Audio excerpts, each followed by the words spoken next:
दोस्तों, अक्सर अंतर्राष्ट्रीय कूटनीति में एक बात कही जाती है कि दुनिया का कोई भी देश आपका परमानेंट दोस्त या फिर दुश्मन नहीं होता। सब अपने इंटरेस्ट के बेसिस पर काम करते हैं और अपने इंटरेस्ट के बेस पर ही वो दोस्ती या फिर दुश्मनी निभाते हैं। और अब बड़ी खबर यूक्रेन से, जहां पर यूक्रेन तुर्की के रास्ते पर निकल चुका है, क्योंकि जल्द ही पाक और यूक्रेन के बीच एक इम्पॉर्टेंट डिफेंस डील साइन हो सकती है, जिसमें यूक्रेन पाक को कुछ एडवांस ड्रोन देने के साथ साथ उनकी टेक्नोलॉजीज भी ट्रांसफर करेगा। वैसे तो ये बात पूरी तरीके से कंफर्म नहीं है, लेकिन भारतीय सीक्रेट एजेंसीज के हाथ में कुछ ऐसे डॉक्यूमेंट्स लगे हैं जिससे कहा जा सकता है कि हाँ, आने वाले समय में दोनों देशों के बीच एक ऐसी डील साइन हो सकती है। यानी कि अब यूक्रेन भी अजरबैजान, तुर्की जैसे देशों वाली हरकत करेगा भारत के खिलाफ जाकर के। आपने देखा होगा तुर्की ने कुछ समय पहले ही अपने एयर स्पेस बंद कर दिए थे, जहां से भारत के अपाचे हेलीकॉप्टर्स भारत आने थे। वहीं दूसरी खबर पाक से है, जहां पर पाक के अंदर इस बात को हाईलाइट किया जा रहा है कि अफगानिस्तान आज उनके ऊपर जो भी कार्रवाई कर रहा है, इसके पीछे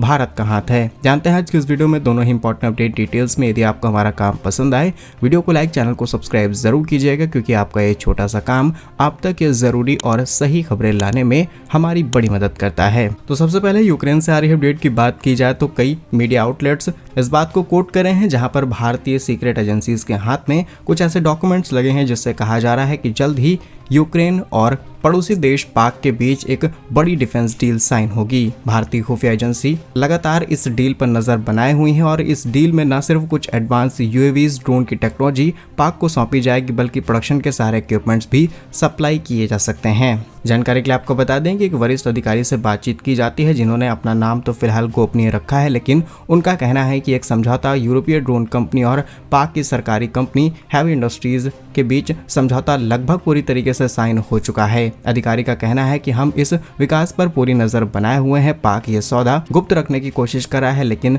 भारतीय एजेंसी जिस तरीके से काम करती हैं, चीजें ज्यादा दिन तक नहीं छुप पाई हैं। और ये खबर एक ऐसे समय में सामने निकल के आई जब अजरबैजान, तुर्की जैसे देश ऑलरेडी पाक की ड्रोन क्षमता को लगातार बढ़ाते चले जा रहे हैं। आपने देखा होगा ऑपरेशन सिंदूर के दौरान किस तरीके से TB2 ड्रोन्स की सप्लाई जमकर के पाक को की गई तुर्की की तरफ से। अपने सैटेलाइट्स, अपनी इंटरनल इंफॉर्मेशन, अपने युद्धपोत सब कुछ तुर्की ने सौंप दिए भारत के खिलाफ जाने के लिए। अजरबैजान भी कुछ इस तरीके से काम करता आया है और लगातार पाक अजरबैजान के बीच दोस्ती बढ़ती चली जा रही है। इन्होंने इनसे कुछ एडवांस मिसाइल और फाइटर जेट भी खरीदे हैं और अब पाक लगातार अपनी ड्रोन युद्ध क्षमता को बढ़ा रहा है, क्योंकि पाक के पास यही सिर्फ एक रास्ता बचा है जिसके दम पर ये कम कीमत पर हथियार तैयार करके भारत के खिलाफ जाने की कोशिश कर सकते हैं। वहीं फिर से लौटे उस वरिष्ठ अधिकारी की बातचीत पर, तो बताया गया कि मई 2025 में जब ऑपरेशन सिंदूर हुआ, उसके बाद पाक सेना के वरिष्ठ अधिकारी यूक्रेन, रूस, यूरोप की अन्य ड्रोन कंपनी से लगातार कांटेक्ट में है, जिसमें ये मीडियम हाइट और लॉन्ग रेंज वाले, जिन्हें मेल ड्रोन कहा जाता है, इनकी तलाश में है।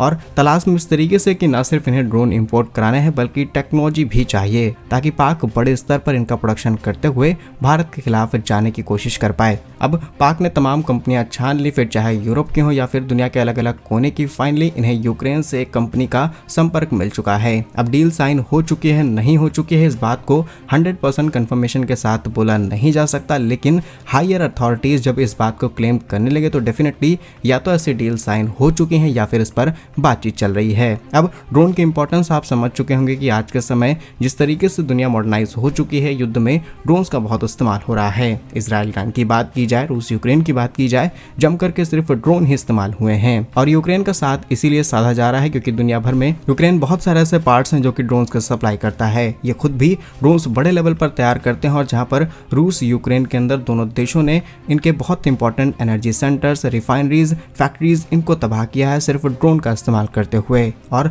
लॉन्ग रेंज वाले ड्रोन्स का इस्तेमाल करते हुए बहुत ही लंबे लंबे डिस्टेंस को कवर करके इन्होंने जंग को काफी हद तक अपने कंट्रोल में रखा है। और कहा जा रहा है कि यूएवीज और ड्रोन के दम पर ही ये युद्ध इतना लंबा चल पाया है। अदरवाइज ये युद्ध कुछ ही दिन के अंदर शॉर्ट हो सकता था, क्योंकि रूस के पास सच में बहुत ज्यादा पावर है कि वो इस युद्ध को खत्म कर दे। लेकिन यूक्रेन ने ड्रोन्स की मदद लेकर के इस युद्ध को इतना लंबा खींचा है और आगे भी इसी तरीके से खींचता रहेगा। तो पाक ने बात समझ ली है कि भारत के खिलाफ जाने के लिए अब ड्रोन ही ऑप्शन बचता है, क्योंकि इन्होंने पाक से मिसाइलें मंगाई, वो मिसाइलें तबाह हो गई। इन्होंने पाक से एयर डिफेंस सिस्टम मंगाए, वो तबाह हो गए और भारत के S-400 ने इनके जितने भी हथियार थे उनको बर्बाद करके रख दिया है। लेकिन अब जब बड़े स्तर पर ड्रोन तैयार किए जाएंगे, ड्रोन्स को बल्क में भेजा जाएगा, तो एक एयर डिफेंस सिस्टम की लिमिट होती है, वो उससे ज्यादा आने वाले ऑब्जेक्ट्स को ना ही स्कैन कर सकता है और ना ही उन्हें पूरी तरीके से काउंटर कर सकता है। तो मल्टीपल ड्रोन्स भेजे जाएंगे तो उसमें से 2-4 ड्रोन्स अंदर आ ही जाएंगे और इन्हें काउंटर करना थोड़ा सा मुश्किल हो जाएगा। और शायद भारत को ये इन्फॉर्मेशन बहुत समय पहले ही पता चल गई थी और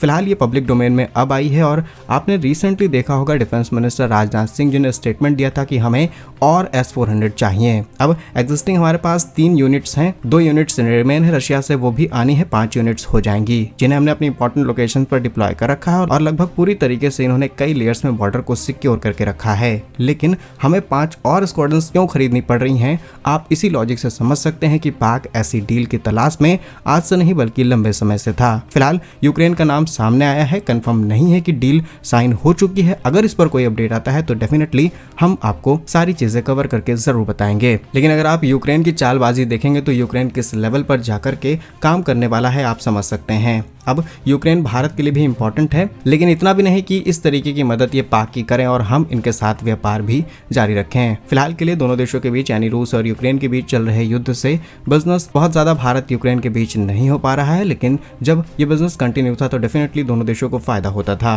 दोनों टॉप कैटेगरीज हम refined petroleum, package medicine, broadcasting equipments, ये सारी चीजें इंपोर्ट एक्सपोर्ट किए करते थे। Bharat electrical and electronics equipments, plastic, chemical product export करता था। इंडिया का इंक्रीज 2022 और 23 में भारत का यूक्रेन के अंदर एक्सपोर्ट बिलियन से मिलियन डॉलर्स में आ गया, लेकिन अपॉर्चुनिटीज ने कि फ्यूचर में दोनों चीजें बढ़ेंगी। वहीं ऐसा नहीं है कि यूक्रेन सिर्फ हम पर डिपेंडेंट है, बल्कि हम भी कुछ चीजों को लेकर के यूक्रेन पर डिपेंडेंट है। सबसे इंपॉर्टेंट कैटेगरीज और टॉप कैटेगरीज की बात की जाए तो एयरक्राफ्ट के पार्ट आज भारत यूक्रेन से ही इंपोर्ट कराता है। इसके अलावा लोकोमोटिव्स यानी रेलवेज में लगे हुए इंजन के पार्ट्स, इनमें लगने वाले पहिए, ये सब यूक्रेन से इंपोर्ट होते हैं। आयरन पाइप्स हम यहाँ से इंपोर्ट कराते हैं और सबसे इंपॉर्टेंट चीज ये मरीन इंजन यानी कि छोटे मोटे युद्धपोत, कई वेसल्स, इन सब में जो इंजन इस्तेमाल किए जाते हैं, इसका यूक्रेन काफी बड़ा सप्लायर है। इसीलिए हमारा इंपोर्ट लगभग $1 बिलियन के आसपास था, लेकिन भारत ये चीजें अल्टरनेट कंट्री से इंपोर्ट करा सकता है। बिकॉज अगर यूक्रेन इस लेवल पर जाकर के भारत के खिलाफ साजिश रचेगा तो हम शायद शांत ना रहें। और आप कह सकते हैं कि यूक्रेन सच में वो काम करने जा रहा है जिसकी भारत ने